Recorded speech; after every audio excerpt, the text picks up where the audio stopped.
Hablar de educación debería ser hablar de libertad, de pensamiento crítico, de descubrimiento, digamos, de expansión del espíritu. Eso debería de ser. Pero según el informe Remaining Our Futures Together de la UNESCO en 2021, el 65% de los sistemas educativos globales todavía utilizan métodos del siglo XIX. Lo que hoy llamamos escuela nació con otro propósito, que era el de controlar. Muy pocos saben que el modelo escolar actual no nació para liberar, sino que nació para hacernos obedecer. En 1807, el ministro prusiano Wilhelm von Humboldt lo dejó claro en su informe sobre la organización interna y externa de las instituciones científicas superiores en Berlín. El Estado debe moldear ciudadanos útiles, eso decía. Tras perder contra Napoleón, Prusia no mejoró armas, más bien creó el primer sistema escolar estatal obligatorio en 1819. No fue diseñado por sabios, no, sino por el gobierno prusiano para estandarizar obediencia. La prueba, el filósofo Johann Gottlieb Fichte lo admitió sin pudor en sus discursos de la nación alemana en 1808 y decía: la educación debe destruir el libre albedrío. Así, entrenados para trabajar y no para pensar. El sistema escolar moderno tiene sus raíces en la Prusia post-napoleónica de 1806 a 1819, cuando el Estado implementó reformas educativas documentadas en el Reglamento General para las escuelas públicas de 1812. Todo alumno deberá acostumbrarse a la obediencia incondicional mediante horarios estrictos y repetición mecánica. Eso decía. Tras la derrota en Jena-Austerlitz en 1806, el ministro prusiano Heinrich von Stein admitió en sus memorias diciendo: necesitamos escuelas que produzcan soldados civiles listos para servir sin cuestionar. Esto no era educación, era ingeniería social. El modelo se basaba en tres pilares confirmados por el historiador James Van Horn Nelson: en Absolutism and the 18th Century Origins of Compulsory Schooling.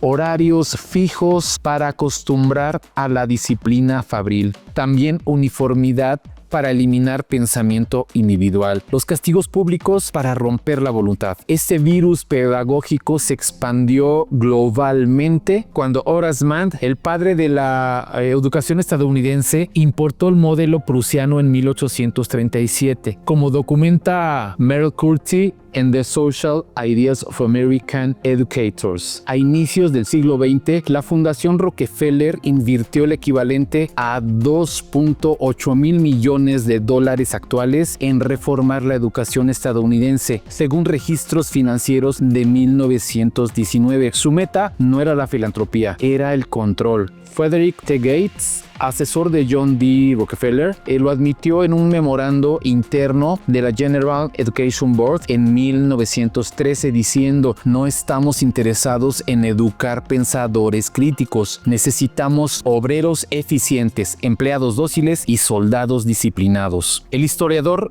Ron Chernow lo confirma en su biografía Titan: The Life of John D. Rockefeller Sr. en 1998, diciendo: Rockefeller veía las escuelas como líneas de ensamblaje para el capitalismo industrial. ¿El resultado cuál fue? Pues un sistema diseñado para obreros que no cuestionen condiciones laborales, para empleados que sigan órdenes sin protestar, para soldados que obedezcan antes de pensar, para consumidores que compren sin analizar. Como denunció el pedagogo John Taylor Gatto en The Underground History of American Education en 2001, la educación pública es el arma más eficaz para mantener el status quo. En el documental Zeitgeist Addendum del 2008, en uno de sus segmentos se analiza que la educación fue moldeada por intereses bancarios y corporativos, no por valores humanos. Muestra cómo el sistema escolar produce trabajadores adaptables y obedientes. élites al servicio del sistema económico y no genera individuos plenos. En el videoclip Another Brick in the Wall de Pink Floyd de 1979, el videoclip animado muestra a niños marchando como autómatas, con máscaras, entrando en una trituradora de carne. Esta es una metáfora visual potente del sistema educativo como fábrica de obediencia. Lo que hoy llamamos educación nunca fue un experimento fallido, fue un programa de control social exitoso. Y la prueba está en los números. Según un estudio de la Universidad de Yale, en 2020, el 83% de los estudiantes actuales prefieren seguir instrucciones antes que cuestionar lo establecido. El psicólogo Jeremy Runner ya lo advirtió en el proceso de la educación en 1960, diciendo que las escuelas enseñan a repetir y no a razonar. Y lo más grave no es que funcione, es que los padres aún creen que es lo mejor. Como escribió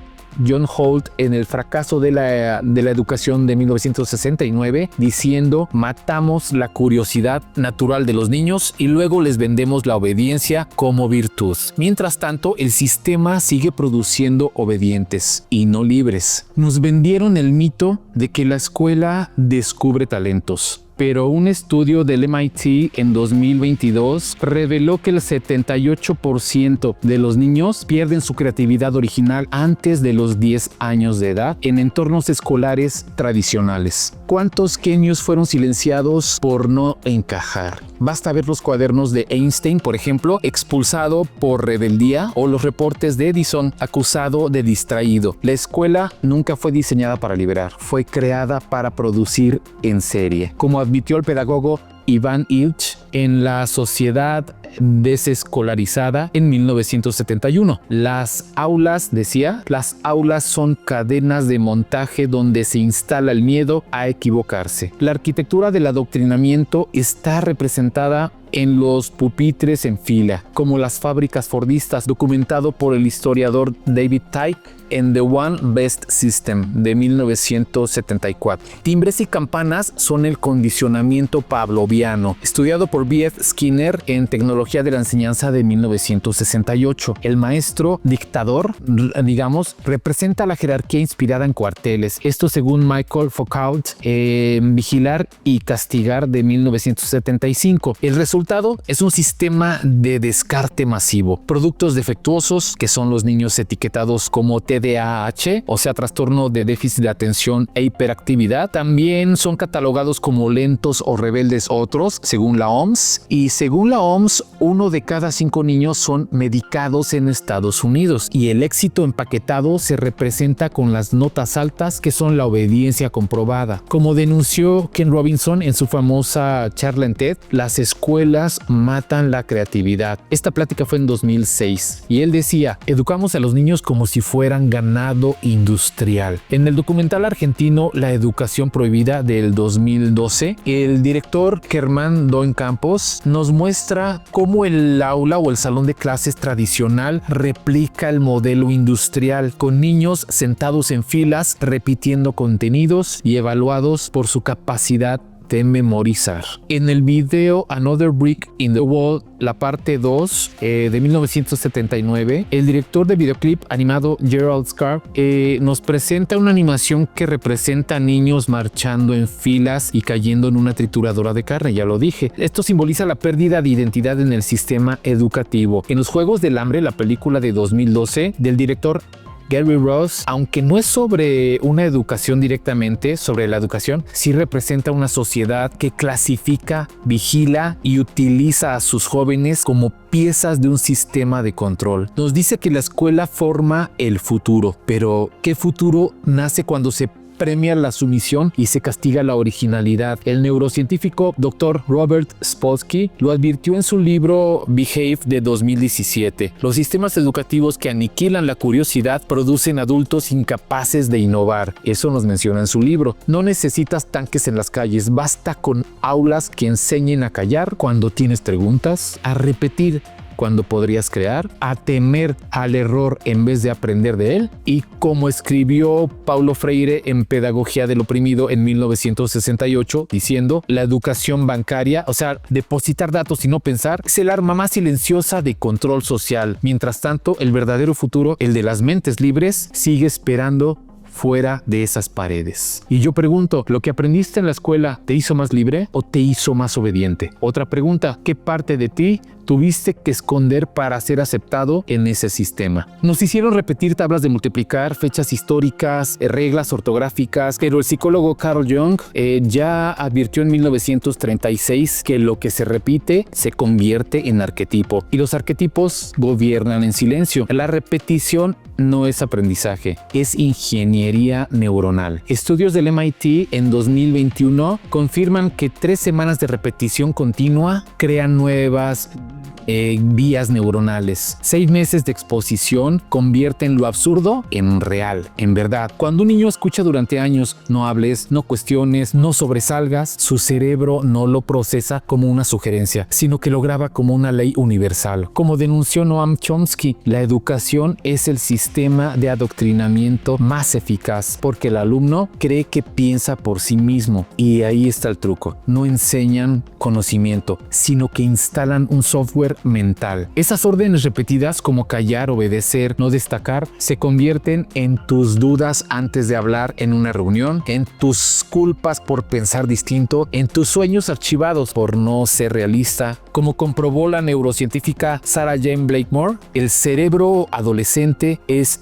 yeso. En 1984, la película basada en la novela de George Orwell, 1984, del director Michael Radford, en esta película, en la escena El Ministerio de la Verdad, nos muestra cómo los ciudadanos repiten lemas como: la guerra es la paz, la libertad es la esclavitud, la ignorancia es la fuerza. ¿Ven?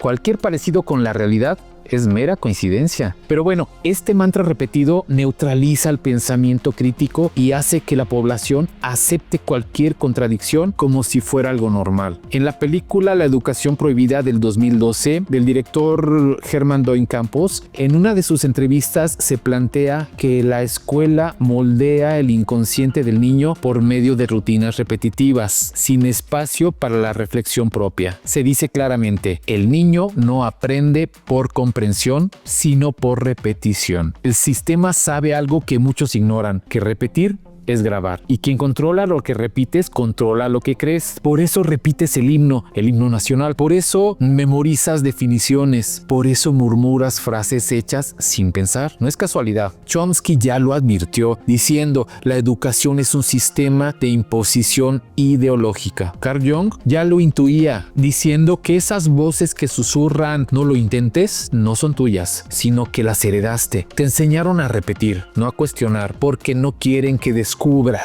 Quieren que repitas lo que a otros les conviene que tú creas. ¿Y cómo es que el sistema graba patrones de obediencia? Bueno, la obediencia no se enseña como una materia, sino que se graba silenciosamente como una línea de código invisible desde el primer día de clases. ¿Y cómo sucede esto? Bueno, pues cuando se exige levantar la mano para hablar, en el 85% de los salones de clase, los niños que interrumpen para preguntar son reprendidos, mientras los pasivos son premiados. Esto según un estudio de Harvard de 2018. Otro patrón de obediencia es cuando se castiga al niño por preguntar demasiado, como el caso en España de un niño que pregunta ¿por qué no votamos las reglas? Y recibió como respuesta: porque eso no es lo que hacemos aquí. También cuando se premia a quien no cuestiona. Chomsky también ya lo había dicho: los sistemas educativos premian la habilidad de repetir, no la de desafiar. También cuando se reprime la emoción, el juego y la espontaneidad. Para los 9 años de edad, el 70% de los niños ya asocian callar o quedarse callados con ser un buen estudiante. Esto según el Journal of Education Psychology en 2020. Todo eso es un entrenamiento mental para que el niño entienda una sola cosa: obedece sin pensar y vas a ser recompensado. Esto no es teoría. En Texas, en 2021, un estudio demostró que el 80% caso de universitarios, prefirieron seguir instrucciones absurdas antes que cuestionar a la autoridad, replicando el experimento de Milgram. Lo que aparenta ser educación en valores muchas veces es condicionamiento disfrazado, y lo más sutil de todo es que nadie tiene que obligarte para obedecer, porque una vez que el patrón ya fue instalado, tú mismo te autocensuras. Lo mismo dices: mejor no hablo, mejor no opino, mejor no pregunto. A los 12 años de edad, el 60% de los niños ya han desarrollado esta autocensura. Esto según un estudio en Stanford de 2016. El control ya no necesita látigos, sino que usa normas, rubros y notas. Estas notas fueron inventadas en el siglo XIX para clasificar obreros dóciles, premios,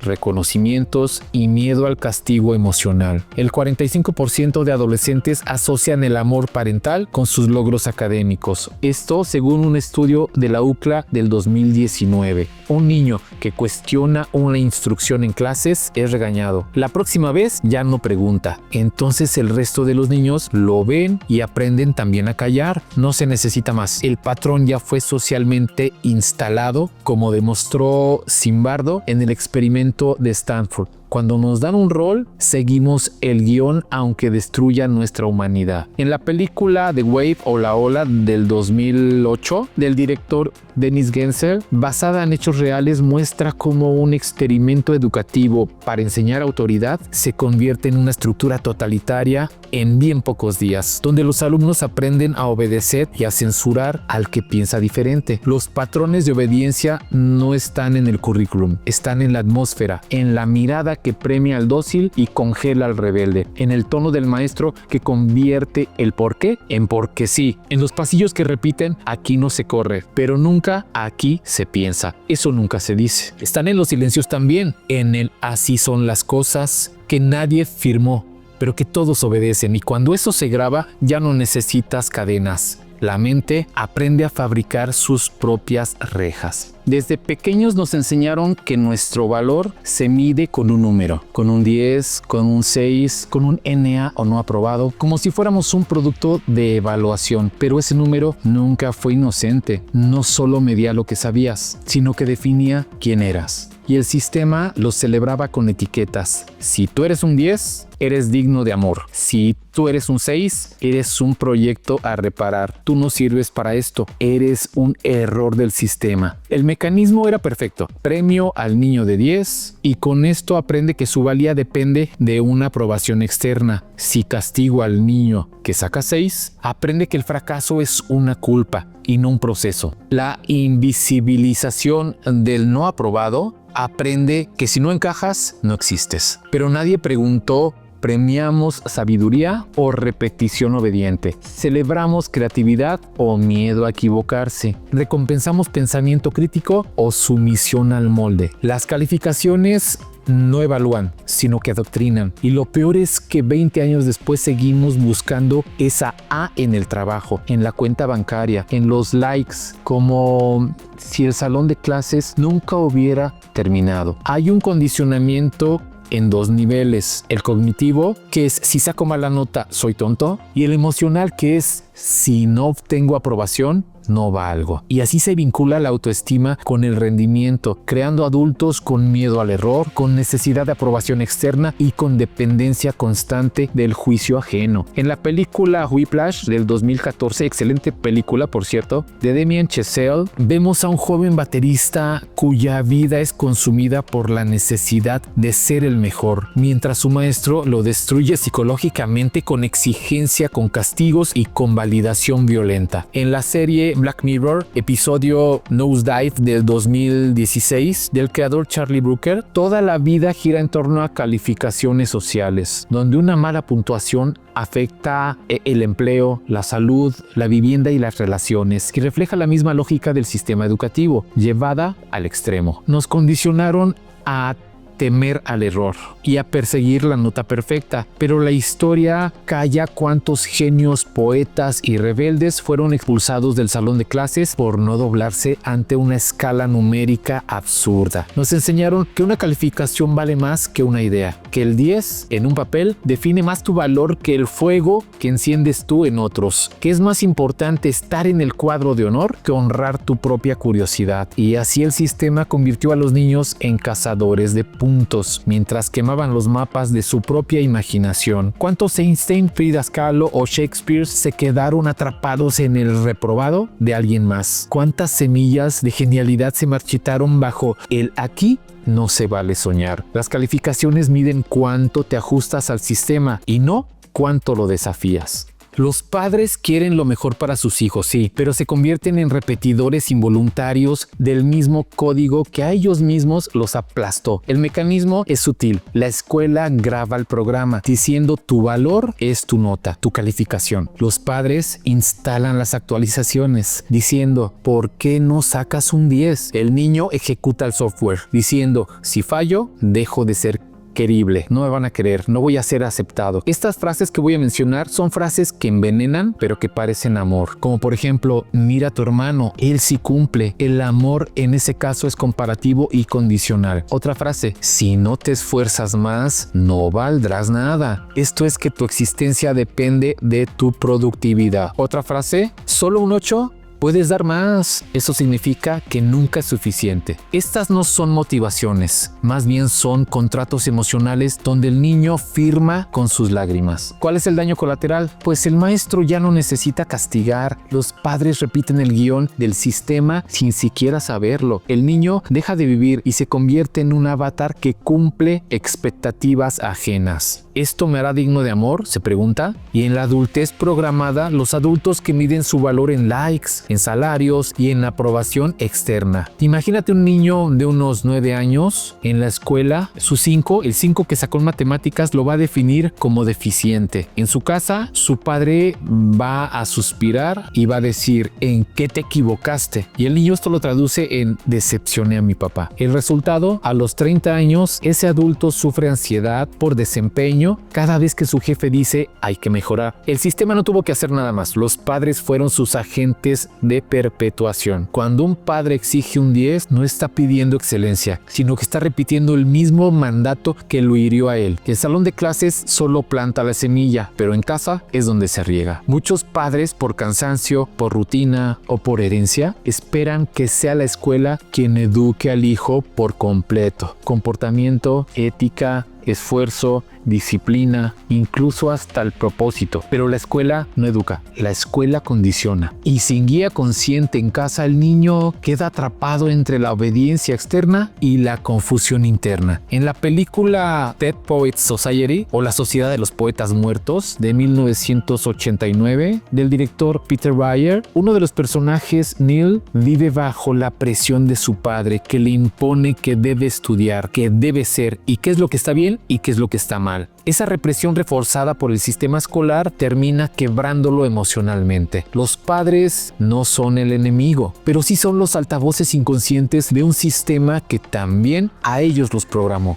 Hay niños que no pueden quedarse quietos, niños que hacen muchas preguntas, niños que ven lo que otros no ven, que escuchan más allá de lo que se dice, que no se ajustan fácilmente. Y en lugar de ver eso como una manifestación del espíritu, el sistema lo llama trastorno. Por ejemplo, un TDAH, que es un trastorno de déficit de atención e hiperactividad, también se les asocia con problemas de conducta, con dislexia, con trastornos de aprendizaje, como niños problema, pero no es que sean niños problema, más bien son almas que no se dejan programar, son espíritus que no entran en el molde y como no se pueden controlar fácilmente, pues se les etiqueta, se les medica, se les neutraliza. El 70% de los genios creativos de la historia, Einstein, Da Vinci, Steve Jobs, habrían sido diagnosticados hoy con trastorno, según el Journal of Evolutionary Psychology del 2020. ¿Son realmente niños problema o son el sistema inmunológico de una humanidad que se niega a ser estandarizada? Lo que el sistema llama trastorno muchas veces es una manifestación espiritual no comprendida, como la alta sensibilidad, que se cataloga como hipersensibilidad. La conexión con lo invisible, por ejemplo, se cataloga como fantasía. El rápido procesamiento mental se cataloga como déficit de atención. La creatividad no lineal se cataloga como problemas para seguir instrucciones. y la inquietud energética como hiperactividad. Y así lo que debería ser observado con respeto y curiosidad se convierte en diagnóstico, en receta, en medicamento. ¿Sabías que en algunas culturas ancestrales estos niños eran considerados los futuros sabios? Hoy en día solo les dan pastillas. A muchos niños se les recetan fármacos desde la primaria, solo porque su energía no encaja con la rutina escolar. Y poco a poco esa chispa, esa inquietud natural, ¡pum!, se apaga. Y no por rebeldes, sino por ser más sensibles, más despiertos, más conectados. Y eso para el sistema es inaceptable. En la película X-Men First Class del 2011, del director Matthew Vaughn, es una metáfora directa de cómo el sistema reacciona ante los que son diferentes. Los niños con dones como telepatía, visión, energía, etc. son ocultados, perseguidos o reclutados para controlarlos. En la película Harry Potter y la Piedra Filosofal del 2001, dirigida por Chris Columbus, Harry, al igual que muchos niños reales, vive en un mundo donde su magia es reprimida, etiquetada como anormal. Solo al llegar a Hogwarts, descubre que lo que se consideraba un problema era en realidad un don. El sistema no quiere niños conectados, quiere cuerpos obedientes. Y si para eso hay que medicarlos, etiquetarlos o romperles el alma, lo va a hacer sin ninguna culpa, porque el sistema no reconoce dones, solo reconoce a aquellos que puede controlar. Lo demás lo silencia. Desde pequeños, muchos niños muestran cualidades extraordinarias, una memoria fuera de lo común, capacidad de percibir emociones en otros, sensibilidad a los sonidos, al entorno, a la mentira, creatividad que no se detiene, interés por el cosmos, por la vida, por el por qué. Pero el sistema no sabe qué hacer con eso. Y como no puede explicarlo, lo etiqueta. Ese niño está distraído. Ese niño tiene demasiada energía. Ese niño es raro. Está en su mundo. Ese niño no sigue instrucciones y ese niño interrumpe. Y lo que en realidad es una señal de conexión profunda con el espíritu se transforma en un problema conductual o neurológico. Pero ¿qué tal si no son trastornos, sino que son señales? El que no se concentra tal vez capta múltiples planos al mismo tiempo. El que no sigue las reglas tal vez reconoce que son absurdas. El que vive en su mundo tal vez está conectado a algo más elevado. Pero el sistema no quiere niños que cuestionen ni que brillen por sí mismos. Por eso les impone etiquetas que los limiten y luego los obliga a adaptarse. ¿Cuál es este verdadero mensaje? Que si no encajas, estás mal. Que si eres diferente, debes corregirte. Que no eres valioso como eres y tienes que cambiar. Así se rompe al niño desde adentro, no con violencia física, pero sí con programación emocional profunda. En la película Inside Out o Intensamente del 2015, de los directores Pete Docter y Ronnie del Carmen, aunque es una película sobre las emociones, muestra cómo la niña protagonista pierde su equilibrio interno cuando su entorno no la comprende y cómo eso afecta sus recuerdos, su personalidad y su propósito. Muchos de los llamados trastornos de hoy son dones que el sistema no comprende ni puede controlar, y en lugar de adaptar el entorno al niño, obligan al niño a traicionar su esencia para encajar en un mundo enfermo. Y pregunto, ¿cuántas veces confundiste tu diferencia con un defecto solo porque alguien te lo dijo en la escuela? ¿O qué don tuviste que ocultar para que no te señalaran como raro, como hiperactivo o problemático? Cuando hablamos de educación, pensamos en libros, en salones de clase y en títulos. Pero mucho antes de que existieran escuelas y universidades, ya había sabiduría profunda recorriendo la tierra. Una sabiduría que no se memorizaba, sino que se vivía, que no enseñaba con autoridad, sino con presencia. Una sabiduría que no se entregaba desde el miedo, sino desde la conexión interior. Eso era la gnosis. ¿Y qué es la gnosis? La palabra gnosis significa literalmente conocimiento profundo, pero no un conocimiento académico o externo, sino una comprensión directa, interna, espiritual. La gnosis es el saber que nace del espíritu. No necesita libros, necesita silencio, observación, despertar. Ese era el tipo de conocimiento que se transmitía en templos, cuevas, tribus, escuelas antiguas.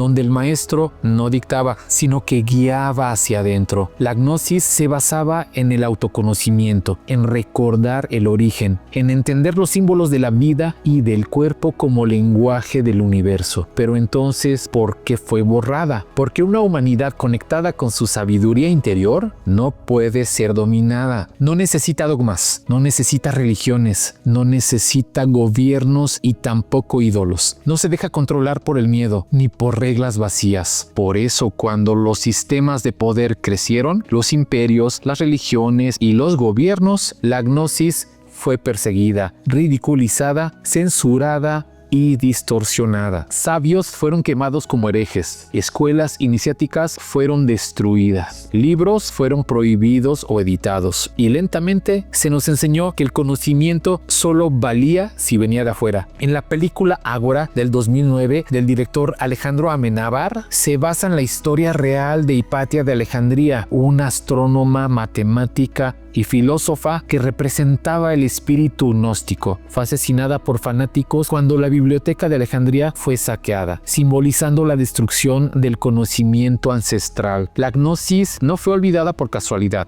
Fue borrada a propósito. ¿Para qué? Para que el ser humano dejara de mirar hacia adentro y se convirtiera en esclavo de lo externo. Porque quien recuerda desde su espíritu, desde su interior, ya no puede ser manipulado desde el miedo. En algún momento de la historia, el conocimiento dejó de ser un derecho y se convirtió en propiedad. En lugar de expandirse, se empezó a ocultar, a controlar y a destruir. Y uno de los episodios más simbólicos de esa traición al espíritu humano fue la muerte de Hipatia de Alejandría y la destrucción de la gran biblioteca de Alejandría. ¿Y quién fue Hipatia? Ella fue una filósofa, astrónoma y matemática del siglo IV, maestra gnóstica dedicada al estudio del universo desde la contemplación y la razón, libre de dogmas. Enseñaba a hombres y a mujeres por igual, con respeto por la búsqueda interior. Su existencia fue una amenaza para el poder religioso y político, porque representaba una sabiduría que no podía ser controlada. Hipatia no necesitaba templos, ella misma era un templo del saber. Fue brutalmente asesinada por fanáticos religiosos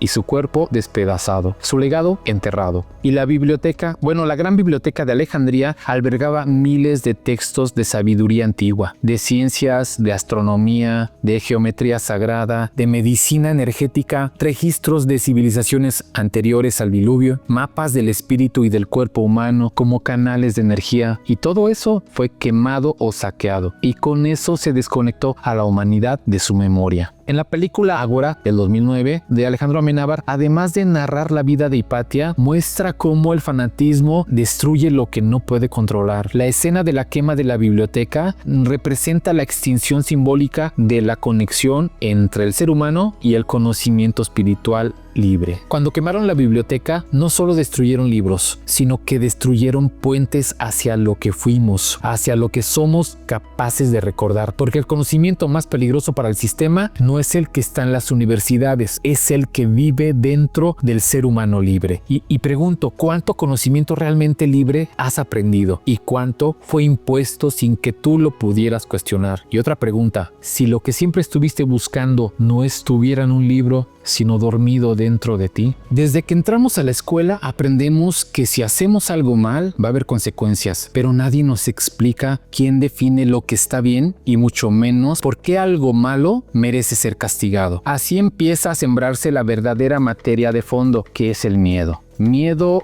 al error, miedo al regaño, miedo a que se burlen de ti, miedo a participar, miedo a la exposición, miedo a ser diferente, miedo a no cumplir, miedo a no pertenecer. No hay libertad donde hay miedo constante, y sin darte cuenta el miedo se convierte en el filtro a través del cual decides qué decir, qué pensar, qué hacer y qué callar. Si callas, sobrevives. Si obedeces, no te metes en problemas. Si finges, tal vez hasta te aplauden. ¿Y qué es lo que se bloquea con el miedo? La creatividad, la espontaneidad, la verdad interior, la expresión auténtica, el sentido de juego, la curiosidad y la búsqueda real. ¿Y qué es lo más grave? Que el miedo crónico rompe la conexión con el espíritu, porque el miedo no es solo una emoción, es una frecuencia. Y esa frecuencia baja impide que el humano recuerde lo que vino a hacer aquí. En la fabulosa película The Truman Show del 98, del director Peter Weir, Truman vive en un mundo artificial,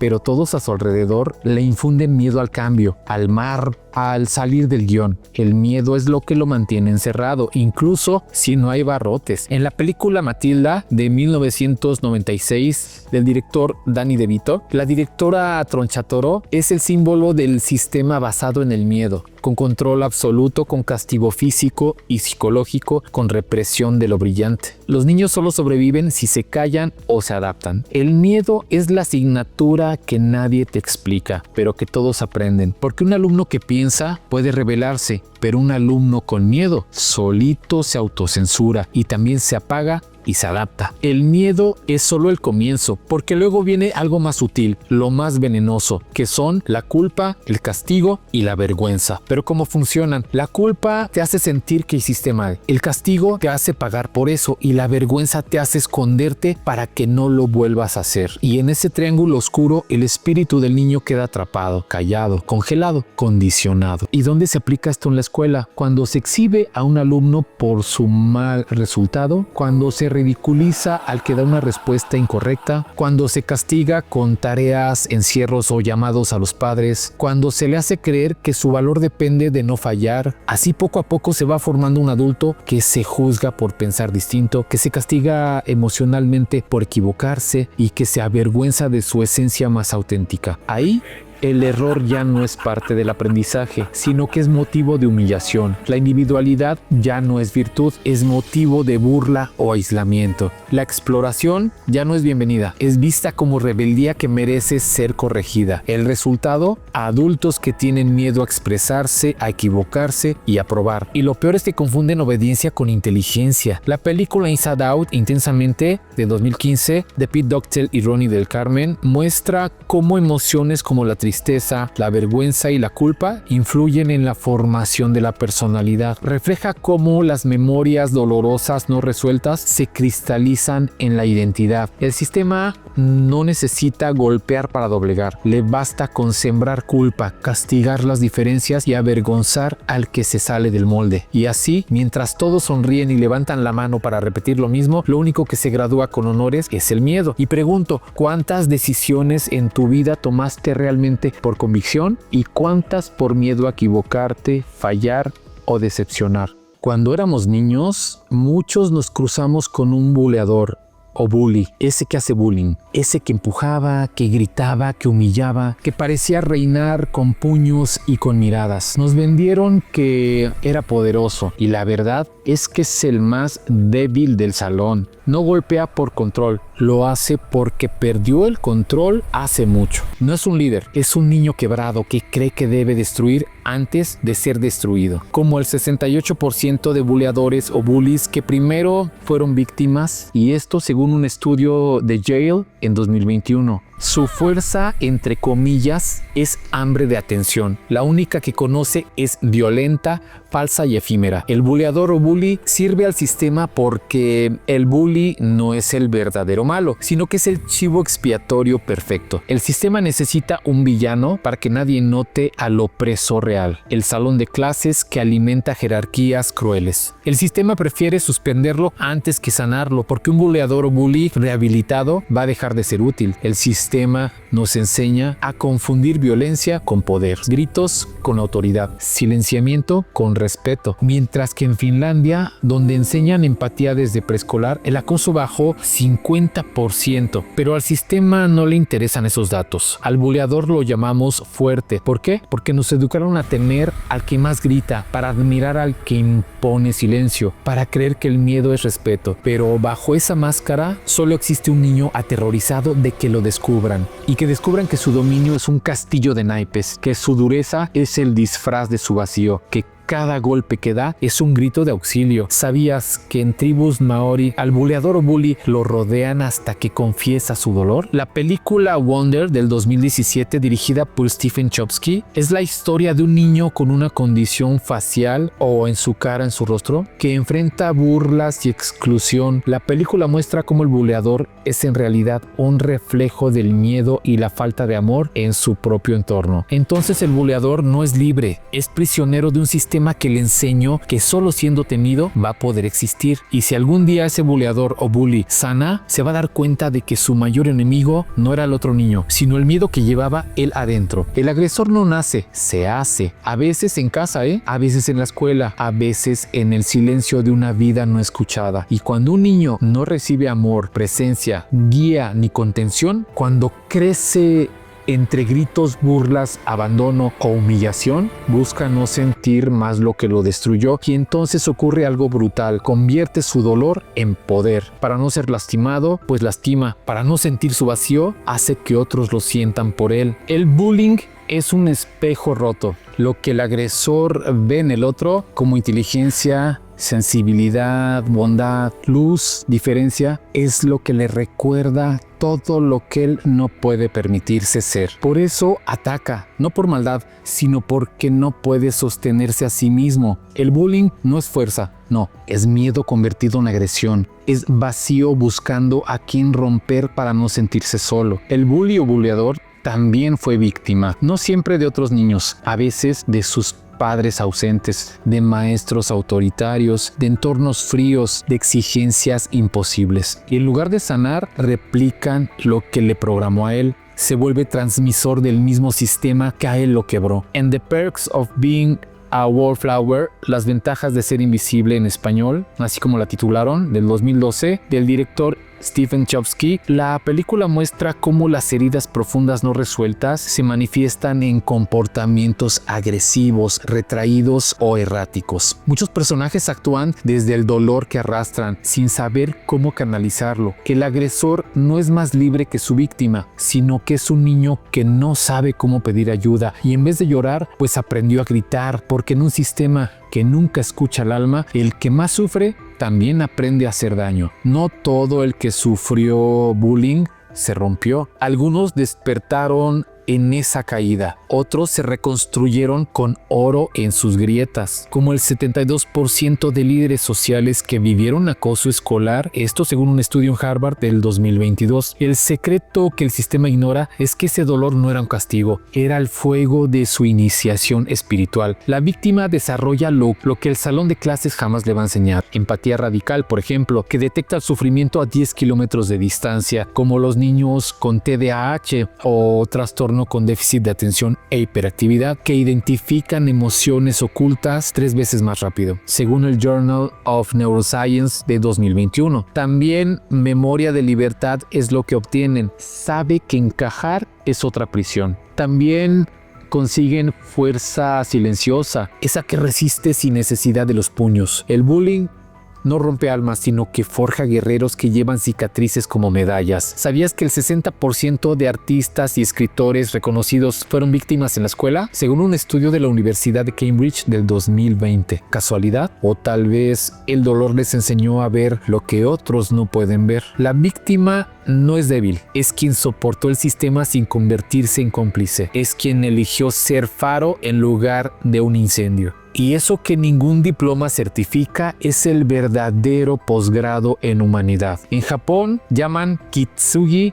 a reparar lo roto con oro. Las víctimas son maestras de ese arte invisible. Algunos ejemplos de personajes que sufrieron bullying, por ejemplo, Lady Gaga, ella decía: me decían narizona y rara. Hoy sé que ese dolor me enseñó a crear personajes que celebran lo diferente. Esto lo dijo en un discurso en Yale en 2020. Otro personaje es Keanu Reeves. Él fue víctima de bullying por su dislexia. Él decía o dijo: aprendí a observar el mundo en silencio y eso me hizo mejor actor. Esto lo dijo en una entrevista en The Guardian en 2021. También Malala Yousafzai, ella dijo: los talibanes me callaron con balas. El bullying escolar me había enseñado que algunas voces asustan a los opresores. Esto lo dijo en su libro Yo soy Malala. Y también Albert Einstein. Él dijo: mis profesores me llamaban lento y distraído. El director dijo que yo nunca llegaría a nada, pero esa misma rebeldía contra el aprendizaje memorístico me llevó a cuestionar los fundamentos del universo.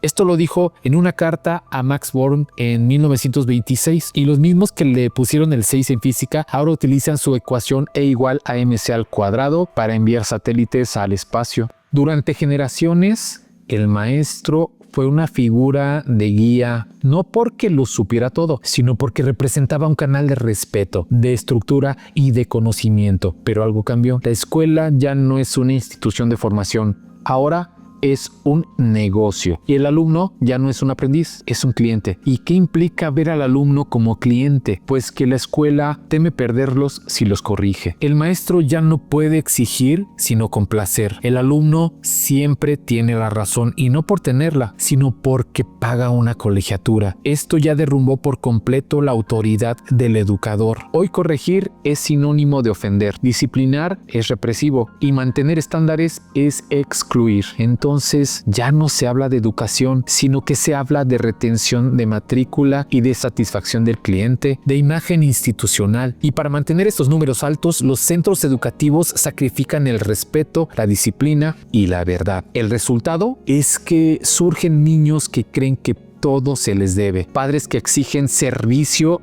en vez de acompañar la formación, y docentes agotados, frustrados y sin herramientas para enseñar con verdad. El niño no necesita un maestro complaciente, no. Necesita un adulto consciente, firme, amoroso, que le devuelva el espejo de lo que puede llegar a ser. Pero si el maestro se convierte en empleado de un cliente, ¿quién guía entonces? Lo que está en juego no es la educación, sino la posibilidad misma de formar seres humanos con estructura interior. En Merli, la serie de 2015 a 2018, creada por Héctor Lozano, se muestra un maestro de filosofía que confronta a sus alumnos con la verdad, los estimula a pensar y los incomoda con preguntas profundas. Constantemente choca con el sistema educativo moderno porque lo reprime por no ser políticamente correcto. El maestro no debería ser temido, pero tampoco obediente al capricho del alumno, porque cuando se invierte la jerarquía del aprendizaje, se pierde el valor de la enseñanza, y lo que queda no es una escuela,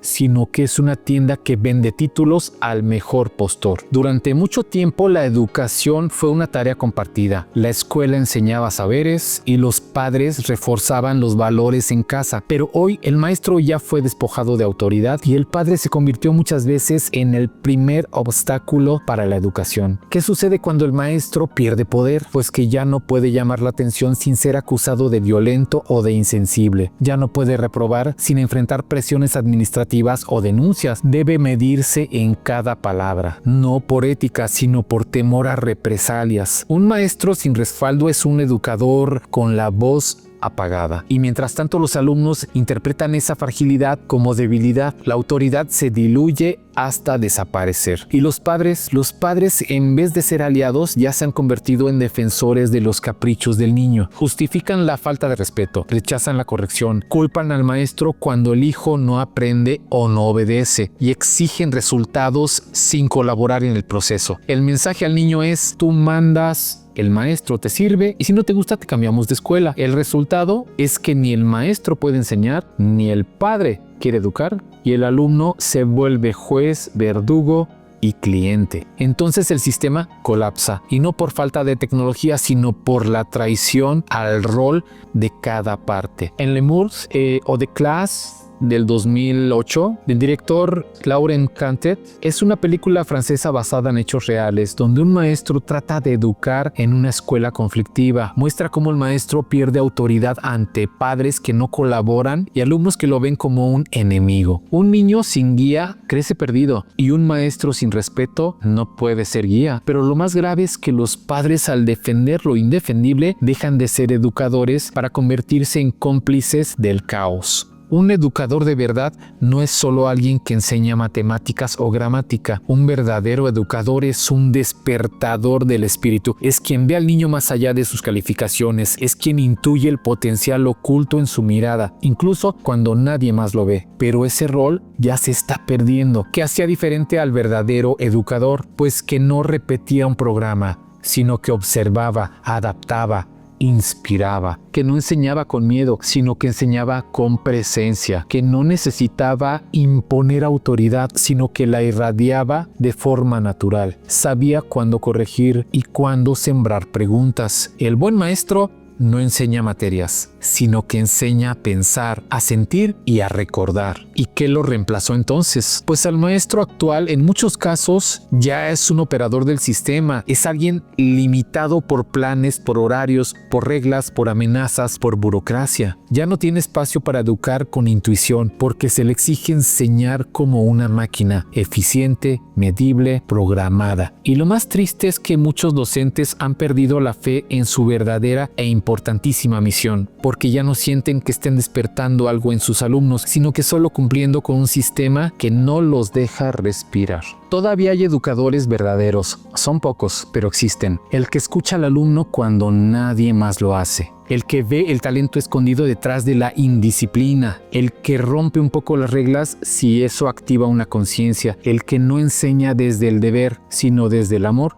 Esos son los que dejan una huella para siempre. La película Freedom Riders del 2007 del director Richard LaGravanés está basada en la historia real de una maestra que logra conectar con jóvenes en situación de riesgo a través de la escritura. Ella no sigue el sistema, sino que lo trasciende. Su papel como guía cambia la vida de sus alumnos para siempre. Que el verdadero educador no forma empleados, forma seres humanos conscientes. Esos son los educadores que necesitamos. Y aunque el sistema lo intente silenciar, una sola mirada verdadera de un maestro puede despertar el espíritu que 1.000.000 de libros no van a lograr tocar. Entonces, ¿qué perdimos como sociedad cuando dejamos de ver al maestro como un guía y lo tratamos como un empleado? ¿Recuerdas ese maestro o maestra que vio algo en ti antes de que tú lo supieras, que te enseñó sin palabras o tal vez con palabras poderosas? Cuando se habla de educación, se cree que cada país tiene su sistema, pero lo que casi nadie ve es que la educación global sigue una estructura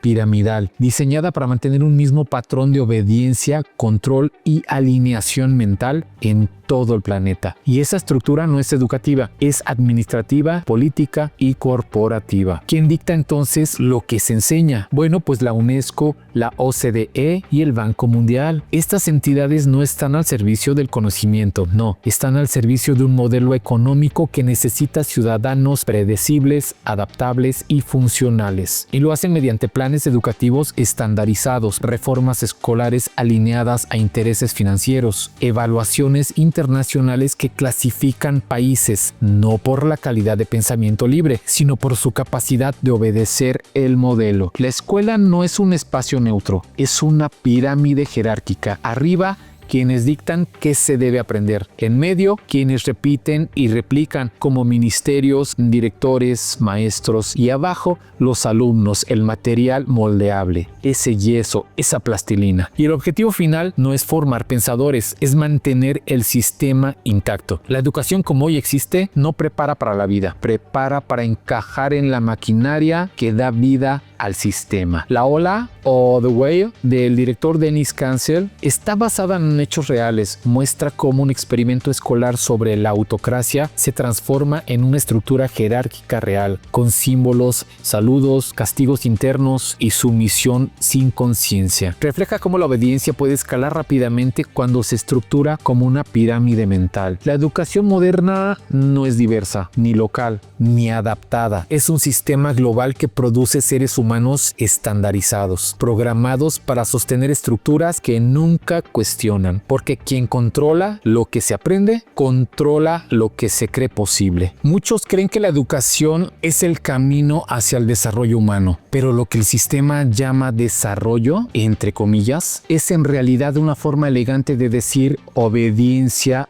estructurada. ¿Por qué? Porque desde el primer día se premia al que llega a tiempo, al que no interrumpe, al que no se sale del guión, al que memoriza y obedece sin hacer preguntas incómodas. Y eso no es desarrollo, es domesticación mental, es adoctrinamiento. ¿Qué pasa cuando alguien realmente se desarrolla? Bueno, pues alguien que se desarrolla hace preguntas profundas, rompe paradigmas, desafía las reglas si estas son injustas, no encaja, porque crece hacia adentro y no hacia lo que el sistema espera. Pero ese tipo de individuo incomoda. Y el sistema no quiere individuos incómodos, quiere ciudadanos funcionales, titulados y silenciosos, fuerza trabajadora convencida. Entonces, ¿qué se desarrolla realmente? Lo que el sistema desarrolla es la tolerancia a la rutina, la adaptación a sistemas jerárquicos, la dependencia de la aprobación externa, la renuncia a la intuición por lo correcto, entre comillas, y la fe ciega en títulos, instituciones y en los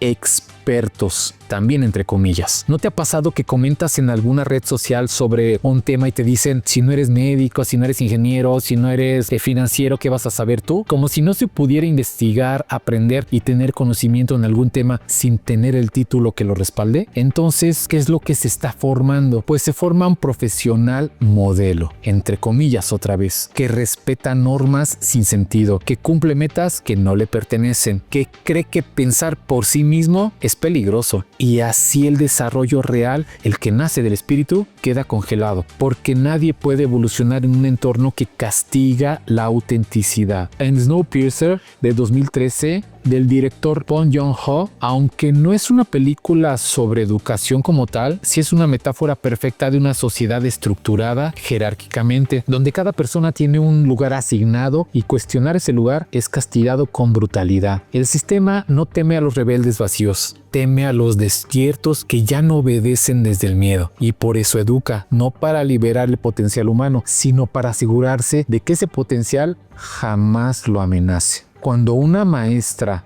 entra a un salón y dice, esto es lo que tengo que enseñar, así lo marca el programa. ¿Quién escribió ese programa? No fue ella, no fue la escuela, ni siquiera fue su país. Fue una cadena de mando global, donde cada escalón responde al de arriba. Y en la cima no hay educadores, lo que hay son intereses económicos y de otro tipo. Y entonces, ¿quién está en la cima? Pues están instituciones como la UNESCO, que es la Organización de las Naciones Unidas para la Educación, la OCDE, que es la Organización para la Cooperación y el Desarrollo Económico, y el Banco Mundial, sí, y estas dictan lineamientos generales sobre cómo debe ser la educación moderna, eficiente y competitiva, pero no lo hacen desde la espiritualidad, no, ni desde la libertad humana, lo hacen desde el enfoque económico, administrativo y político. Lo importante no es que aprendes, sino que aprendas a obedecer el modelo. ¿Y cómo se baja esta orden? ¿Cómo va bajando? La UNESCO genera lineamientos generales. Organismos intermedios como la OCDE aplican los estándares. Los ministerios de educación nacionales adaptan esos planes. Las secretarías locales lo ejecutan. Y el maestro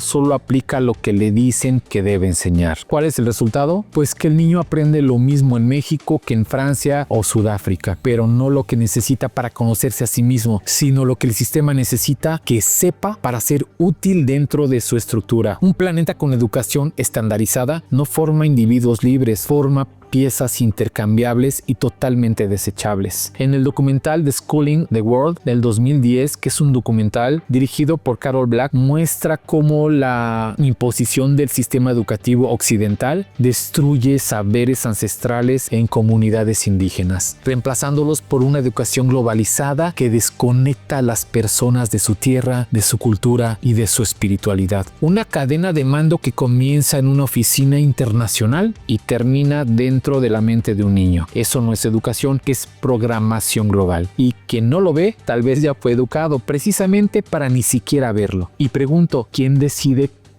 ¿Qué es lo que realmente aprendes? ¿Y por qué deberías confiar en ellos? ¿Cuántas veces sentiste desde niño que lo que te estaban enseñando no tenía ningún sentido, pero igual lo aceptaste para no quedar fuera? Salir del sistema no significa dejar de aprender, no. Significa dejar de repetir sin conciencia y empezar a recordar con intención. Entonces, ¿qué es desprogramarse? Desprogramarse es cuestionar todo lo que fue grabado sin tu consentimiento. Dejar de creer que el conocimiento viene solo desde fuera. Reconocer qué ideas cargaste por miedo y no por verdad. Identificar las voces del maestro, del padre, del sistema que todavía habitan en tu mente y comenzar a sustituir obediencia por presencia. ¿Y qué es reeducarse espiritualmente? Bueno, reeducarse no es aprender más datos, no, es recordar desde tu espíritu lo que ya sabías antes de que te silenciaran, lo que tu intuición te gritaba y tú ignoraste por miedo a equivocarte, lo que se activa cuando estás en paz, en contacto con lo natural, con lo artístico, con lo sagrado. Reeducarse espiritualmente es dejar de buscar fuera lo que tu espíritu ya traía consigo. ¿Y qué rompe la programación? Pues el arte, el silencio, el contacto con la tierra, la contemplación, la observación consciente, la conversación verdadera y sobre todo el acto de cuestionarlo todo con honestidad. ¿Y cuál es la pregunta que desprograma? La pregunta es, ¿esta idea que defiendo realmente nació en mí? Si la respuesta es que no, ahí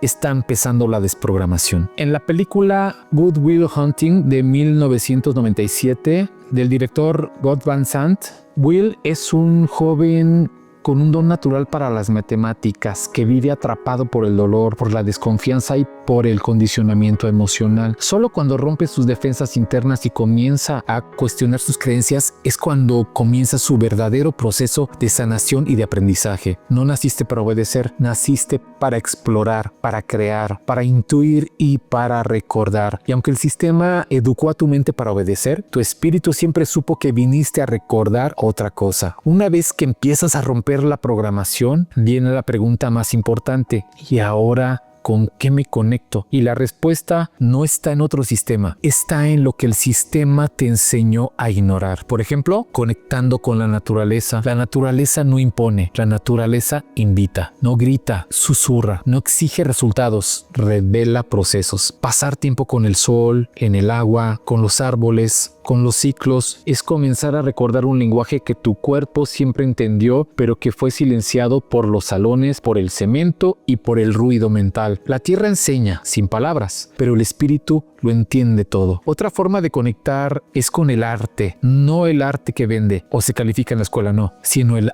arte que sale del alma. Dibujar sin miedo al error, cantar sin importar el tono, escribir desde adentro, bailar aunque nadie te vea, crear aunque no entiendas el porqué. El arte abre portales porque no viene de la lógica, viene de lo sutil, de lo invisible, viene del recuerdo original. El arte desprograma porque no busca agradar, solo expresar lo que es. Otro método es conectando con la intuición. Esa es otra magnífica forma. Desde niños fuimos entrenados a ignorarlo. Esto te lo estás imaginando, nos decían. Esto no es lógico. Eso no existe. No pienses así. ¿Tú qué vas a saber? Y sin embargo, la intuición siempre lo supo. Supo quién eras. Supo que no era para ti. Supo cuándo callar y cuándo alejarte. Desprogramarte también es dejar que tu intuición vuelva a tener voz. Y si lo haces, vas a volver a sentir que es verdad, aunque nadie más lo diga. El documental Baraka de 1992 del director Ron Flick es un documental visual sin narración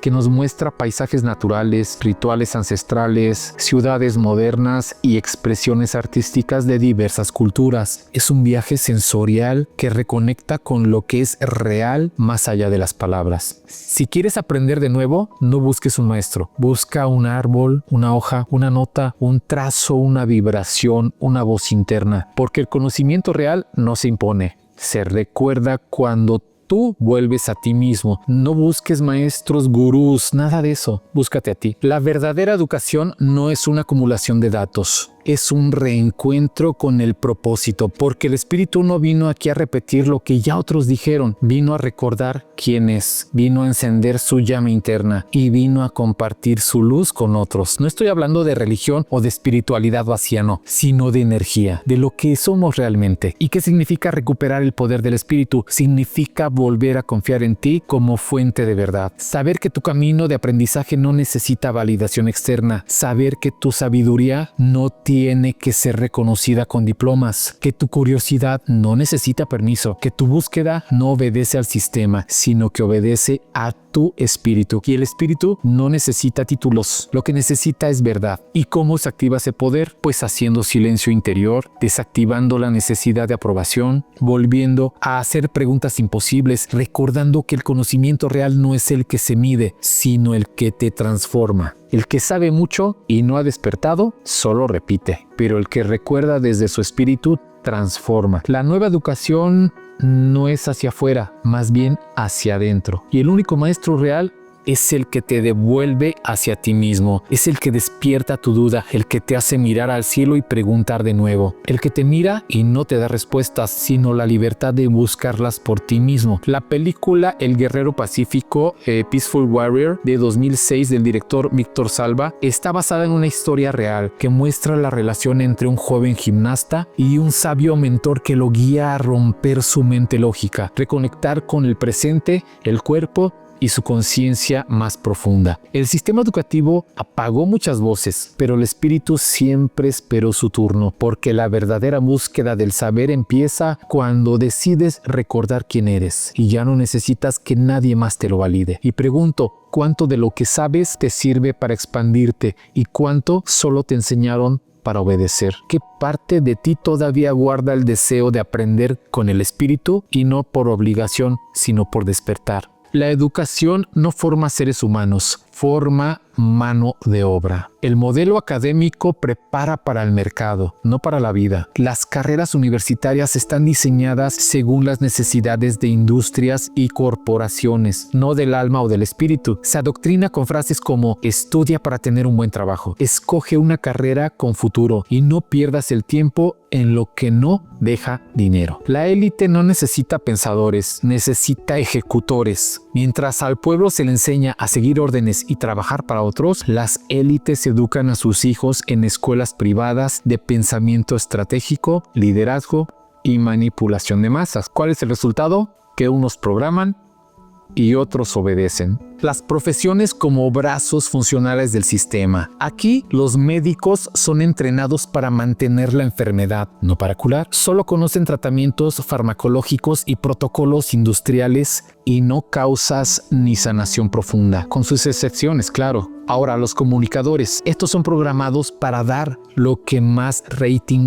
da, aunque sea desinformación, violencia o control emocional. El sistema premia al que convence, no al que dice la verdad. En ingenieros, abogados, contadores, ellos son formados para sostener estructuras que benefician a corporaciones y no al bien común. Emprendedores, entre comillas, libres, muchas veces repiten los mismos modelos de explotación con disfraz de independencia. Todas las carreras son funcionales al sistema, eso es un hecho. El egresado sale feliz con su título, sin darse cuenta de que fue entrenado para defender lo que esclaviza. Por un puesto, un sueldo o un reconocimiento, es capaz de justificar cualquier daño a la salud, al planeta, a otras personas, porque el sistema le enseñó que eso es éxito. ¿Y quién financia universidades, laboratorios, rankings académicos, revistas científicas? ¿Quién dicta qué se enseña y qué no? Pues las corporaciones. Esas son las verdaderas rectoras de la educación moderna. El alumno no es alumno, es un producto en formación. La película The Corporation de 2003, dirigida por Mark Ashbar y Jennifer Abbott, analiza cómo las corporaciones funcionan como entidades psicopáticas. Puede utilizarse para mostrar cómo la educación está subordinada a sus intereses. La película Network de 1976, dirigida por Sidney Lumet, retrata la manipulación mediática y cómo los comunicadores pierden su alma a cambio de rating y obediencia al poder. La película Psycho de 2007 del director Michael Moore expone cómo el sistema médico de Estados Unidos está diseñado para mantener pacientes crónicos en lugar de curarlos. Esto es un reflejo directo de la educación médica moderna. Así que estudiamos 20 años para obtener un puesto que no nos pertenece, en una empresa que daña al planeta, muchas veces, que daña a personas, que daña a los animales, defendiendo ideas que nunca cuestionamos, creyendo que eso era libertad. Pero eso no fue educación, fue entrenamiento para ser un esclavo moderno. En la siguiente serie voy a mostrar la jaula completa y pregunto, ¿estudiaste para servir a tu espíritu o para convertirte en una pieza más del sistema? ¿En qué momento cambiaste tus sueños por un puesto y tu voz por un título?